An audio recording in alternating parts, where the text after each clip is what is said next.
पिछले 6 महीनों में रीवा जिला सर्पदंश के मामलों में एक डेंजर जोन बन चुका है। जनवरी से जून के बीच 200 से ज्यादा लोग सांप के काटने के बाद अस्पताल पहुंचे हैं और ये सिर्फ दर्ज मामलों की संख्या है। सच्चाई इससे कहीं और ज्यादा भयावह हो सकती है। बारिश शुरू होते ही जहर फैलाने वाले ये खतरे जमीन के ऊपर आ जाते हैं। बरसात में जब उनके बिलों में पानी भरता है तो सांप खुले इलाकों, घरों, खेतों में पहुंच जाते हैं और यहीं से हर दिन किसी न किसी के जीवन पर बन आती है। रीवा संभाग में 108 एम्बुलेंस सेवा के आंकड़े बता रहे हैं कि जनवरी से जून तक 606 लोगों ने सर्पदंश के बाद मदद ली। अकेले रीवा और मऊगंज में 311 केस, सतना मैहर में 111, सीधी में 102 और सिंगरौली में 82 मामले दर्ज हुए। सबसे चिंताजनक बात यह है कि आज भी लोग सर्पदंश के बाद झाड़ फूंक और अंधविश्वास का सहारा ले रहे हैं, जिससे कई लोगों की जान चली जाती है। डॉक्टर साफ कहते हैं कि सर्पदंश के बाद पहला घंटा यानी गोल्डन आवर सबसे अहम होता है। अगर इस दौरान पीड़ित को अस्पताल पहुंचाकर एंटी स्नेक वेनम दिया जाए तो उसकी जान बचाई जा सकती है।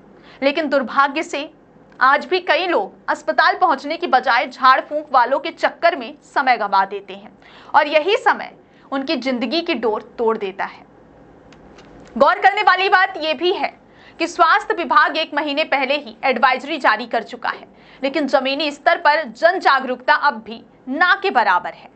सवाल यह है कि क्या रीवा की जनता को अंधविश्वास के जहर से भी बचाने की जिम्मेदारी कोई लेगा?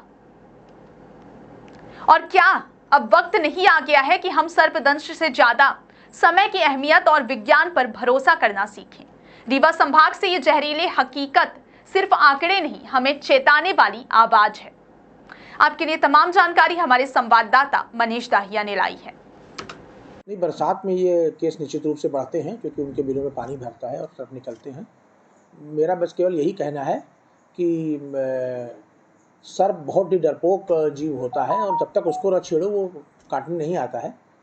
तो जहाँ तक हो सके कभी भी रात को बिना टार्च और बिना डंडा लिए ना निकले, और निकले भी तो डंडा फर्श में मारते रहें, जिससे उसको भी आभास होता रहे कि कोई है यहाँ पर। टार्च जरूर लिए रहें, अंधेरे में बिल्कुल कहीं भी ना जाएं और